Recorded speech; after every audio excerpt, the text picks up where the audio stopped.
மக்களே இந்த ஷார்ட்ஸ் எதை பற்றினா நம்மளோட பெனலியில் டிபி கில்லர் போட்டு என்ன சத்தம் வருது, டிபி கில்லர் போடாமல் என்ன சத்தம் வருதுன்னு பார்ப்போம். ஸோ நம்ம IXIL அடிச்சிருக்கு. ஸோ இந்த வண்டியில் இன்னொரு பிரச்சனை என்ன அப்படின்னா, நான் கேட்டை வந்து கட் பண்ணி வீசிட்டேன். ஸோ இப்போ டிபி கில்லர் கழட்டினாலும் ஒரே சத்தம் தான் வரும், டிபி கில்லர் கழட்டினாலும் ஒரே சத்தம் தான் வரும்னு நினைக்கிறேன். ஸோ நீங்கள் டிஃப்ரெண்ட் தெரியுதுன்னா கமெண்ட்டில் சொல்லுங்கள். அண்ட் இதில் மெயின் திங் என்ன அப்படின்னா, இதில் வந்து 45 டிகிரி இப்போ காட்டுதா இந்த இடத்துல. மேபி இதில் நல்லா காட்டலை, ஆனால் இங்கே 45 காட்டுது. அது எதுக்காக சொல்லணும்னா 50% வந்த வாட்டி தான் நம்ம ரேவே பண்ணணும். ஸோ அதுக்காக தான் சொல்கிறேன். ஸோ இப்போ டெம்பரேச்சர் வந்து 53 வந்துருச்சு. இப்போ டிபி கில்லர் இல்லாமல் இருக்குது. இதோட சத்தத்தை கேளுங்க.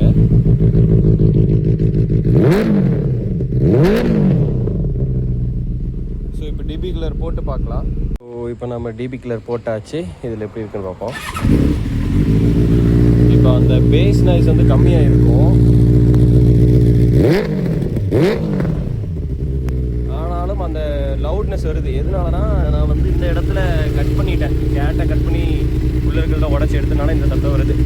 ஓகே மக்களே, அடுத்த ஷார்ட்ஸில் பார்ப்போம். பாய்.